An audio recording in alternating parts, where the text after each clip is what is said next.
It was early. The kind of early when the world still sleeps and time moves slowly. The sun had not yet risen fully, but its golden fingers were already brushing against the horizon. The birds hadn't started chirping loudly yet, just a few soft notes floating through the cool morning air. Ayan opened his eyes without the sound of an alarm. No buzz, no beeping, just the gentle hush of the wind outside his window. He didn't reach for his phone, didn't check the time. Instead, he laid still for a moment, listening. There was something beautiful about the silence of a new day. It wasn't empty, it was full of promise. He sat up slowly and felt the softness of the morning on his skin. There was no rush today, no deadlines chasing him, no noise demanding attention, just peace, calm. Presence. As he walked barefoot to the balcony, the floor felt cool under his feet. He opened the glass door quietly and stepped outside. The view was simple, a line of trees, a few rooftops, and the sky, endless and wide, painted with the softest shades of blue and orange. He took a deep breath. The air was crisp, almost sweet. With every inhale, he could feel his thoughts slowing down. With every exhale, he let go of stress, of noise, of yesterday. Ayan sat down on the wooden bench, his eyes resting on the quiet morning. For the first time in days, his mind wasn't racing. He didn't think about his to-do list. He didn't scroll through his thoughts. He just was. The silence wasn't lonely. It was comforting, like a soft blanket wrapped around the soul. The breeze brushed gently through the trees, their leaves whispering like old friends sharing secrets. A distant bird called out, and then another answered. Nothing loud, nothing urgent, just nature waking up slowly like him.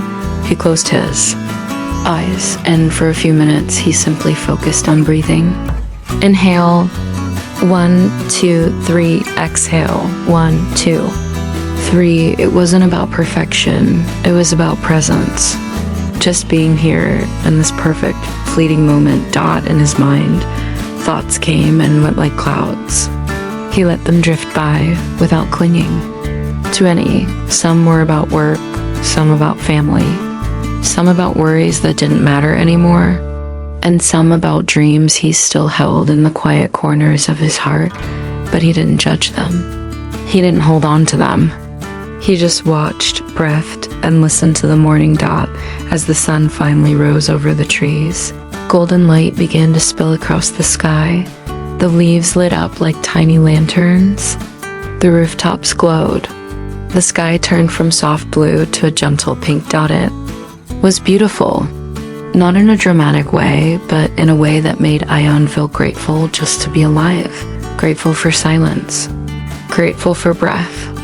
Grateful for the chance to begin again. He thought about how most mornings he would jump out of bed and dive straight into noise. Emails, messages, tasks, expectations. But this morning, this still sacred morning, reminded him of what truly mattered. Stillness is not a pause. It's a reset. He smiled, a soft, real smile. Not one forced for meetings or pictures, but the kind that rises naturally from a quiet heart. The world began to stir below him. A dog barked in the distance. Someone opened a gate. But inside, Ayan was still, calm. A line. He picked up his journal from the nearby table and opened a fresh page. No pressure to write perfectly. Just reflections, honest and gentle. He wrote, "This morning, I returned to myself. I remembered how to breathe. I remembered that I am enough, not because of what I do, but because of who I am when everything else is quiet."